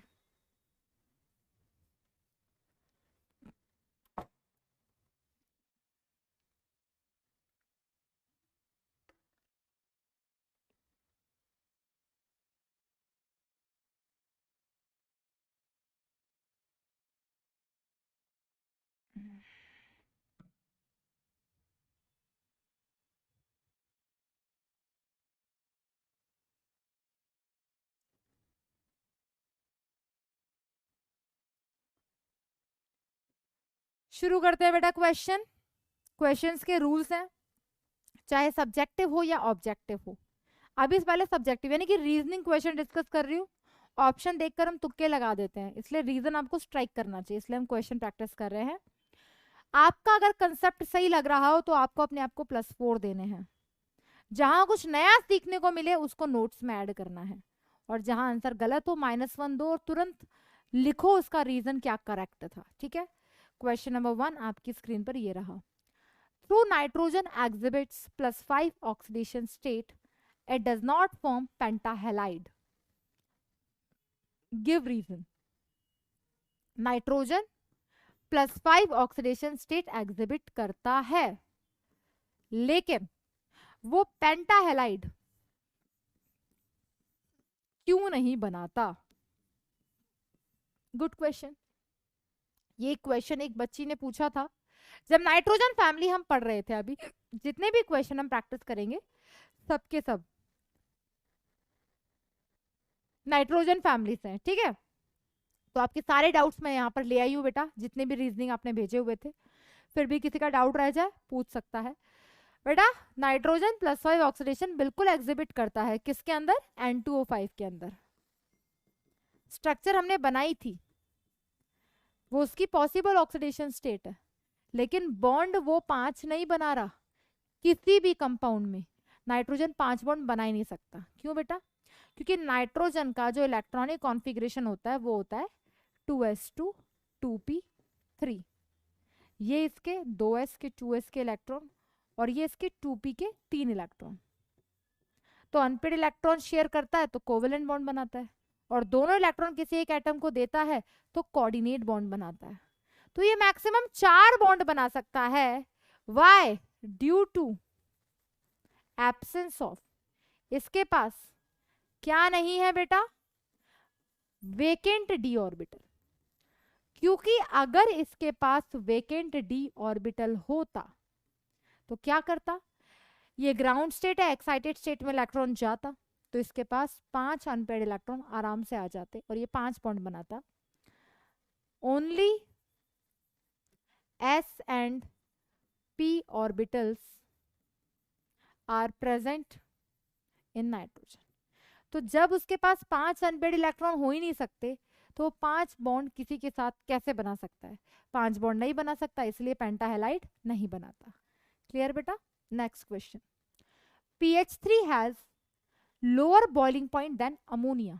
याद करो, हमने ग्रुप 15 में हाइड्राइड्स डिस्कस किए थे। क्या डिस्कस किए थे बेटा? हाइड्राइड्स। तो नाइट्रोजन फैमिली के हाइड्राइड्स क्या थे? Nitrogen NH3, PH3, ASH3, SbH3 and BiH3। तो यहां पर मैंने क्या बताया था? डाउन द ग्रुप जाने पर साइज इंक्रीज हो रहा है, बिल्कुल। मॉलिक्यूलर मास इंक्रीज हो रहा है, बिल्कुल। वॉन्डरवॉल फोर्सेस इंक्रीज हो रही हैं, बिल्कुल, जिसकी वजह से इनका boiling point, melting point increase होता है। लेकिन ये जो अमोनिया होता है ये क्या करता है? इंटरमॉलिक्यूलर, क्या बेटा? इंटरमॉलिक्यूलर हाइड्रोजन बॉन्ड बनाता है, जो कि कंपैरेटिवली वॉन्डरवॉल फोर्स से स्ट्रॉन्ग होता है। तो अगर बॉन्डिंग स्ट्रॉन्ग कर रहा है तो उस बॉन्ड को तोड़ने के लिए टेम्परेचर ज्यादा देना पड़ेगा, इसलिए melting point, boiling point comparatively ज्यादा होता है। नेक्स्ट बेटा, right reaction of decomposition of sodium azide. क्या बेटा? सोडियम एजाइड क्या होता है बेटा? सोडियम एजाइड पढ़ाया था। NaN3 जब हम प्रिपरेशन डिस्कस कर रहे थे वेरी प्योर नाइट्रोजन की, तो वो बेरियम एजाइड से बनता है, तब मैंने डिस्कस किया था इसके बारे में। तो यहाँ से किसका फॉर्मेशन करता है? सोडियम का और N2 का। सिंपल। किसका फॉर्मेशन करता है बेटा? नाइट्रोजन गैस का यहाँ से फॉर्मेशन होता है। चाहो तो रिएक्शन बैलेंस कर लो, यहाँ पे 2 आ जाएगा, 2 आ गया, 3 आ गया। क्लियर बेटा? That is the thermal decomposition of sodium azide. Next question बेटा, why does ammonia act as less base? Less base क्या होते हैं बेटा? लीस बेस होते हैं जिनके पास टेंडेंसी होती है इलेक्ट्रॉन पेयर देने की। याद है लीस ने क्या डिफाइन किया था? एसिड जिनके पास इलेक्ट्रॉन पेयर एक्सेप्ट करने की टेंडेंसी होती है, और बेस जिनके पास डोनेट करने की होती है। तो हम बोल सकते हैं क्या बेटा? Due to presence of lone pair of electron on nitrogen atom तो have tendency to donate electron pair, have tendency to donate electron pair। और अगर टेंडेंसी है इलेक्ट्रॉन पेयर डोनेट करने की तो हम बिल्कुल बोल सकते हैं क्या? कि ये लीज बेस की तरह बिहेव करेगा। नेक्स्ट बेटा, Why does NO2 dimerize? NO2 dimerize क्यों होता है? Because हमने स्ट्रक्चर डिस्कस किया था। NO2 में क्या प्रेजेंट होता है बेटा? जो स्ट्रक्चर होती है ऑड इलेक्ट्रॉन स्पीसीज है। ऑड इलेक्ट्रॉन स्पीसीज है NO2, तो जब ये डाइमर बनाता है तो वो ऑड इलेक्ट्रॉन को शेयर कर लेता है, फिर ये जो डाइमर बनाता है वो कंपैरेटिवली मोर स्टेबल होता है और उसमें ऑड इलेक्ट्रॉन नहीं होता, क्योंकि सिंगल इलेक्ट्रॉन के साथ कोई भी स्पीसीज स्टेबल नहीं होती। तो हम लिख सकते हैं NO2 contains odd number of valence electron, इसके पास odd number of valence electron होते हैं, तो इसका जो डाइमर बनेगा तो वो स्टेबल N2O4 का फॉर्मेशन करता है। तो on dimerisation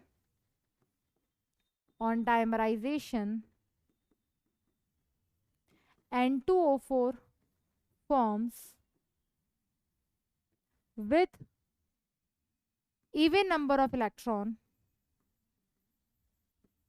which is more stable, जो कि कंपैरेटिवली स्टेबल होता है। क्लियर बेटा? N2O4 ऑक्साइड्स डिस्कस किए थे नाइट्रोजन के। Next question, why pentahalide is more covalent than trihalide? Pentahalide क्या होते हैं? EX5। ट्राइहेलाइड क्या होते हैं? EX3। बात हो रही है नाइट्रोजन फैमिली की, क्योंकि दो ही वैलेंसी शो करते हैं, 3b और 5b।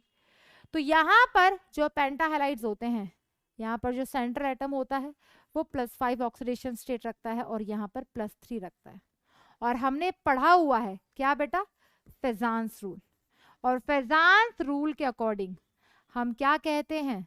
That covalent character is directly proportional to polarising power of cation and that is directly proportional to charge on ions. तो जिस पे ज्यादा चार्ज होगा उसकी पोलराइजिंग पावर ज्यादा होगी, पोलराइज करने की पावर ज्यादा होगी, कोवेलेंट कैरेक्टर ज्यादा होगा, इसलिए ज्यादा कोवेलेंट होते हैं। Next question, why is BiH3 is strongest reducing agent among hydrides of group 15? तो ग्रुप 15 के हाइड्राइड्स क्या होते हैं? NH3, PH3, ASH3, SbH3 and BiH3। इनका जो जनरल इलेक्ट्रॉनिक कॉन्फ़िगरेशन होता है वो होता है NS2Np3। और इस केस में जो पॉसिबल ऑक्सीडेशन स्टेट शो करते हैं, वो पॉसिबल ऑक्सीडेशन स्टेट क्या शो करते हैं भाई? ये शो करते हैं +5b और +3b। +3 शो करते हैं कब? Due to inert pair effect. तो रिड्यूसिंग एजेंट क्या होता है? जो दूसरों को रिड्यूस करे और खुद क्या हो बेटा? ऑक्सीडाइज हो। क्या बेटा? दूसरों को रिड्यूस करे और खुद ऑक्सीडाइज हो। तो ये जो BiH3 होता है दैट इज लीस्ट स्टेबल। ये सबसे कम स्टेबल होता है जितने भी नाइट्रोजन फैमिली के हाइड्राइड्स होते हैं उनमें। दैट्स व्हाई ये एक रिड्यूसिंग एजेंट की तरह बिहेव करता है, साथ वाले को रिड्यूस करता है और खुद क्या हो जाता है बेटा? ऑक्सीडाइज हो जाता है। क्लियर? समझ आ रहा होगा बेटा? हाइड्रोजन इसके साथ प्लस चार्ज रखेगा तो ये माइनस में है यहाँ पर, तो खुद ऑक्सीडाइज होना चाहेगा। Next question, why N2 is less reactive at room temperature? N2 के बारे में हमने बात की थी जब हम नाइट्रोजन गैस को भी डिस्कस कर रहे थे और जब इसका एनोमलस बिहेवियर डिस्कस कर रहे थे। तो कैसे एग्जिस्ट करता है बेटा N2? N triple bond N। क्या बताया था मैंने कि यहाँ पर 2 p-pi बॉन्ड प्रेजेंट होते हैं, 2 p-pi बॉन्ड प्रेजेंट होते हैं और वो नेचर में कैसे होते हैं? स्ट्रॉन्ग होते हैं, क्योंकि इफेक्टिव ओवरलैपिंग हुई है। क्या हुई है बेटा? इफेक्टिव ओवरलैपिंग हुई है। तो due to strong p-pi overlapping, जहां से हमारे पास क्या बनता है बेटा? Triple bond. तो ये बॉन्ड बहुत स्ट्रॉन्ग होता है और इतना स्ट्रॉन्ग होता है कि रूम टेम्परेचर पे ये बॉन्ड टूटता ही नहीं है। अगर रूम टेम्परेचर पे ये बॉन्ड टूटेगा ही नहीं, तो ये बॉन्ड कैसा हो गया बेटा? कंपैरेटिवली स्ट्रॉन्ग हो गया। इसलिए रूम टेम्परेचर पे नाइट्रोजन किसी के साथ भी रिएक्ट नहीं करता। नाइट्रोजन रूम टेम्परेचर पे किसी के साथ भी रिएक्ट नहीं करता, इसलिए इनर्ट होता है। नेक्स्ट क्वेश्चन बेटा, mention the conditions required to maximise the yield of ammonia क्या डिस्कस किया था बेटा? अमोनिया का कौन सा प्रोसेस डिस्कस किया था? Haber's process. क्या कैसे बनता है बेटा? जब नाइट्रोजन की रिएक्शन हाइड्रोजन के साथ कराते हैं जो कि इक्विलिब्रियम में होता है, दो अमोनिया का फॉर्मेशन होता है। यहाँ पर आयरन और मोलिब्डेनम होता है एज अ कैटलिस्ट, ठीक है, जो कि काम करता है। तो अब इस केस में क्या कंडीशन रिक्वायर्ड थी बेटा? Use of catalyst. क्या बेटा? Number 1 condition, use of catalyst, क्योंकि कैटलिस्ट क्या करेगा? Increases the rate of reaction, reaction की रेट इंक्रीज होगी। दूसरा बेटा कंडीशंस क्या थी? हाई टेम्परेचर अप्रोक्सीमेटली 700 केल्विन और हाई प्रेशर रिक्वायर्ड होता है। बस अमोनिया की प्रिपरेशन में हमने यही तो पढ़ा था, ली-चैटेलियस प्रिंसिपल के अकॉर्डिंग यही कंडीशन थी हमारे पास। हालांकि कैटलिस्ट रिएक्शन की रेट को अफेक्ट नहीं करता, रिएक्शन की रेट को इंक्रीज कर रहा है तो फॉरवर्ड को कर रहा है तो बैकवर्ड को भी कर रहा है। Clear? Next question, how does ammonia react with a solution of Cu+2? Ammonia Cu+2 के साथ कैसे रिएक्ट करता है? बेटा Cu+2 जो है ये एक डी ब्लॉक एलिमेंट है, डी ब्लॉक एलिमेंट है जिसके पास वेकेंट डी ऑर्बिटल होते हैं। और अमोनिया जो है हमारा, वो अमोनिया जिसके पास इलेक्ट्रॉन पेयर है, इलेक्ट्रॉन पेयर देने की टेंडेंसी है, तो ये एक लिगेंड की तरह बिहेव कर सकता है। यहाँ पर ये बिहेव करता है एक सेंट्रल मेटल एटम की तरह। तो यहाँ से एक सॉल्यूबल कॉम्प्लेक्स का फॉर्मेशन होता है, दैट इज CuNH3 4+2, और ये ब्लू कलर का सॉल्यूशन हमारे पास बनता है। तो ये कंपाउंड यहाँ से बनता है बेटा Cu अमोनिया+2। तो ये एक्वस फॉर्म में हमारे पास होता है, इस तरीके से इसके साथ ये रिएक्ट करता है, पढ़ा हुआ है बेटा। Next question, what is the covalency of nitrogen in N2O5? Covalency, valency, combining capacity. जितने बॉन्ड कोई भी एलिमेंट बनाता है वो उसकी वैलेंसी होती है, कंबाइनिंग कैपेसिटी होती है। अगर कोवेलेंट बॉन्ड बना रहा है तो कोवेलेंसी बोलते हैं, ठीक है। अगर आयनिक बॉन्ड बना रहा है तो उसे हम इलेक्ट्रोवैलेंसी बोलते हैं। तो ये स्ट्रक्चर हमने बनाई हुई है, nitrogen oxygen, nitrogen oxygen, oxygen oxygen. Nitrogen के valence electron 1 2 3 4 5, 1 2 3 4 5 6 valence electron 1 2 3 4 5, 5 valence electron nitrogen के। यहाँ पर इसके 6, यहाँ पर इसके 6, यहाँ पर इसके 6। बॉन्ड बनाने के तरीका कुछ ऐसा हो कि सबका ऑक्टेट कंप्लीट हो। क्लियर? इसने एक इलेक्ट्रॉन इसके एक इलेक्ट्रॉन के साथ शेयर किया, इसने एक इलेक्ट्रॉन इसके एक इलेक्ट्रॉन के साथ शेयर किया। तो राइट नाउ ये ऑक्सीजन कितने इलेक्ट्रॉन से सराउंडेड है? 1 2 3 4 5 6 7 8, इसका ऑक्टेट कंप्लीट है।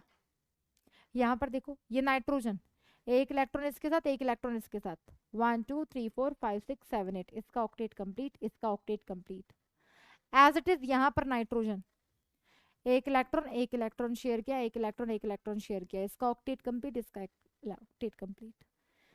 जैसे ही सेंट्रल एटम का ऑक्टेट कंप्लीट हो जाए और सराउंडिंग का ऑक्टेट कंप्लीट ना हो, तब जन्म लेता है कौन? Coordinate bond. तो ये अपने दोनों इलेक्ट्रॉन पेयर इधर देगा और कोऑर्डिनेट बॉन्ड का फॉर्मेशन करेगा। और कोऑर्डिनेट बॉन्ड जो बना रहा है वो कौन बना रहा है? Second period element. तो इस कोऑर्डिनेट बॉन्ड को हम रिप्रेजेंट करते हैं सिंगल बॉन्ड से। अब काउंट कर लो नाइट्रोजन ने कितने बॉन्ड बना रखे हैं। जितने बॉन्ड बना रखे हैं वो उसकी कोवेलेंसी है। देख लो बेटा 1 2 3 4, 1 2 3 4, तो इसकी कोवेलेंसी कितनी होती है बेटा? 4। और वो मैक्सिमम 4 बॉन्ड ही बना सकता है, यही हमने डिस्कस किया था। 3 बॉन्ड बना सकता है एक एक इलेक्ट्रॉन शेयर करके, और चौथा कोऑर्डिनेट ही बनाएगा, same as it is NH4+ में भी यही होता है। क्लियर बेटा? नेक्स्ट क्वेश्चन देखेंगे, are the all 5 bonds of PCl5 equivalent? जो PCl5 के 5 बॉन्ड्स होते हैं क्या वो इक्विवेलेंट होते हैं? नहीं जी। हमारे पास PCl5 में जो 5 बॉन्ड्स होते हैं उनकी शेप क्या होती है बेटा? PCl5 की ट्राइगोनल बाइपिरामिडल, 2 एक्सियल होते हैं, 3 इक्वेटोरियल होते हैं। तो ये ध्यान रखना, इन ट्राइगोनल बाइपिरामिडल कोवेलेंट बॉन्डिंग का टॉपिक है। जो हमारे पास लोन पेयर होते हैं वो कौन सी पोजीशन ऑक्यूपाई करते हैं? इक्विटोरियल। क्यों? क्योंकि इक्वेटोरियल पोजीशन पे ज्यादा स्पेस होता है, ज्यादा स्पेस होता है, तो हमारे पास ये जो एक्सियल बॉन्ड्स हैं ये ज्यादा लॉन्गर होते हैं। क्यों? ये ज्यादा बड़े इसलिए होते हैं क्योंकि ये मोर रिपल्जन एक्सपीरियंस करते हैं। ठीक है, तो इन ट्राइगोनल बाइपिरामिडल या फिर इन PCl5 ये जो हमारे पास दो एक्सियल हैं, एक और ये दो, two axial bonds are longer, ये जो दो एक्सियल हैं, because they experience more repulsion. Ma'am आप कौन से रिपल्जन की बात कर रहे हो बेटा? VSEPR theory postulate number 2। Structure बनाने के तरीका कुछ ऐसा हो, लोन पेयर से लोन पेयर दूर रखा जाए, फिर लोन पेयर बॉन्ड पेयर, और फिर बॉन्ड पेयर बॉन्ड पेयर। तो बॉन्ड पेयर में भी रिपल्जन तो होता ही है, तो ज्यादा रिपल्जन ऑब्जर्व करेंगे तो डिस्टेंस ज्यादा होगा, डिस्टेंस ज्यादा होगा तो बॉन्ड की लेंथ ज्यादा होगी। क्लियर? नेक्स्ट क्वेश्चन देखेंगे बेटा आपकी स्क्रीन पर, ये रहा। How do you account for reducing behavior of 2 that is H3PO2 on the basis of its structure? Structure देखकर आप कैसे बता सकते हैं कि यहां पर ये रिड्यूसिंग बिहेवियर शो करेगा? तो पहले तो इसकी स्ट्रक्चर बनाओ, एक सिंगल बॉन्डेड ऑक्सीजन, अब एक ऑक्सीजन बच गई है तो एक OH और 2 हाइड्रोजन। तो मैंने क्या बताया था बेटा? दैट रिड्यूसिंग बिहेवियर या reducing character in oxo acids of phosphorus is directly proportional to number of pH bond। तो यहां पर कितने pH bond है बेटा? 2 pH bond are present। तो अगर 2 pH bond present हैं तो बिल्कुल हम कह सकते हैं कि ये reducing character शो करेगा। नेक्स्ट क्वेश्चन बेटा, draw structure of pyrophosphoric acid. बिल्कुल बनाना सिखाया था बेटा। फॉस्फोरिक एसिड क्या होता है? 2H3PO4 माइनस कर दो H2O, पायरोफॉस्फोरिक बन जाएगा। जैसे लिखा है वैसे ड्रॉ कर देते हैं। P double bond O, OH OH OH, P double bond O, OH OH OH। क्या निकालना है? H2O निकाल देते हैं। देखना बेटा ध्यान से क्या बनेगा? P double bond O, OH OH, oxygen, phosphorus, OH OH। Clear बेटा? तो देख लो, फॉस्फोरिक 2 से मल्टीप्लाई करो माइनस H2O कर दो। नेक्स्ट क्वेश्चन बेटा, bond angle in PH4 plus is higher than that of PH3। तो एक तरफ लिखा PH3 क्योंकि आधे से ज्यादा क्वेश्चंस के जो आंसर में कंसेप्ट यूज होता है वो किसका होता है? केमिकल बॉन्डिंग का होता है। किसका होता है बेटा? केमिकल बॉन्डिंग, वही हो रहा है। तो एक तरफ PH3 लिखा, एक तरफ लिखा PH4 प्लस, दोनों का हाइब्रिडाइजेशन निकाल लेते हैं। ठीक है, निकाला। वैलेंस इलेक्ट्रॉन 5, 3 यूनिवैलेंट स्पीसीज हैं, डिवाइड बाय 2 किया, आया 4, hybridisation sp3, geometry tetrahedral, 3 bond pair 1 lone pair.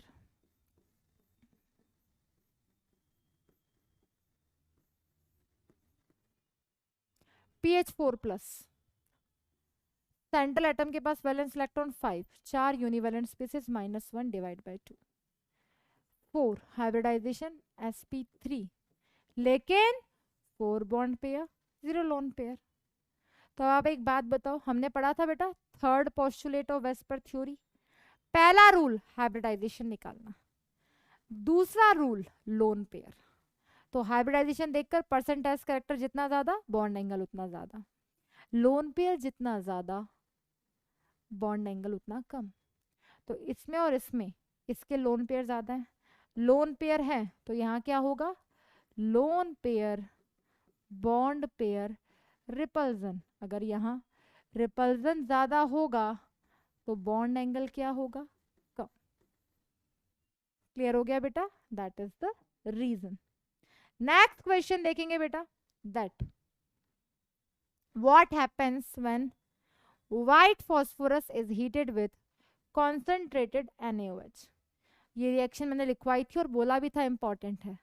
तो व्हाइट फॉस्फोरस की रिएक्शन NaOH के साथ कराते हैं तो किसका फॉर्मेशन होता है बेटा, वाटर भी होता है साथ में, that is phosphine. Reaction balance नहीं कर रही हूँ बेटा, कर लेना। एंड सोडियम हाइपोफॉस्फेट NaH2PO2, इसका फॉर्मेशन होता है। ये क्वेश्चन जेईई मेंस में आया हुआ है, ऑक्सीडेशन स्टेट पूछी गई थी, तो रिएक्शंस बिल्कुल याद रखना बेटा और ऑक्सीडेशन स्टेट निकाल लेना। ये हमने रिएक्शन लिखी है। Next question, what happens when PCl5 is heated. Simple, PCl5 को जब हीट करोगे तो उसमें से क्या निकल जाएगा, क्लोरीन गैस निकल जाएगी, तो PCl3 प्लस Cl2 का फॉर्मेशन होगा। Next question, right balanced equation for the reaction of PCl5 with heavy water. तो PCl5 की रिएक्शन जब वाटर के साथ कराते हैं तो फॉर्मेशन होता है POCl3 का, और साथ में क्या निकल जाता है, HCl। तो यहां से क्या होगा, सिंपल, H की जगह D लगा दो, क्योंकि वाटर की जैसी केमिकल प्रॉपर्टी सेम फॉलो करता है D2O। तो यहां से क्या बन जाएगा बेटा, POCl3 प्लस DCl। बैलेंस करने के लिए कहा, यहाँ 2 लिख दिया, 3 ये रहा, हो गई रिएक्शन बैलेंस। देख लो बेटा एक बार, clear. Next question, what is the basicity of H3PO4। What is basicity, n factor, बना देते हैं H3PO4, P double bond OH OH। Yes बेटा, बेसिसिटी मतलब एन फैक्टर। एन फैक्टर कैसे निकालते हैं, number of transferable H plus ion, वो hydrogen जो डायरेक्टली अटैच है एक इलेक्ट्रोनेगेटिव एटम से, एन फैक्टर आ गया 3। क्लियर बेटा। Next question, what happens when H3PO3 is heated. H3PO3 में फॉस्फोरस की ऑक्सीडेशन स्टेट क्या है बेटा, दैट इज, कैलकुलेट करके देख लेना बेटा, +1 से +4 के बीच में आएगी। स्ट्रक्चर बना लेते हैं, P double bond OH OH H -2 -2 -2 +1, that is H3PO3 -2 -1 -1 -4 +1 +3 oxidation state, तो पक्का है कि डिसप्रपोर्शनेशन रिएक्शन देगा। तो इसको हीट करने पर ये डिसप्रपोर्शनेशन रिएक्शन देगा, तो सिंपल है, ऑक्सीडाइज होगा तो H3PO4 में जाएगा, और रिड्यूस होगा, अगर रिड्यूस होगा तो क्या बनाएगा बेटा, फॉस्फीन। तो ये डिसप्रपोर्शनेशन रिएक्शन देता है। यहाँ पर इसकी +3 ऑक्सीडेशन स्टेट है, यहाँ पर -3 और यहाँ पे +5। क्लियर बेटा, ये देख लो ध्यान से। अब नेक्स्ट क्वेश्चन ऑप्शंस है, ध्यान से देख लो बेटा इन क्वेश्चंस को, इनमें ऑप्शंस दिए हुए हैं। नाउ करेक्ट आंसर के लिए आपको अपने आप को +4 देना है, और रॉन्ग आंसर के लिए आपको अपने आप को -1 करना है। ध्यान से देखो बेटा, इस क्वेश्चन में क्या पूछा है, कैटिनेशन की प्रॉपर्टी पूछी है। अब कैटिनेशन की टेंडेंसी हमने ऑलरेडी डिस्कस की हुई है।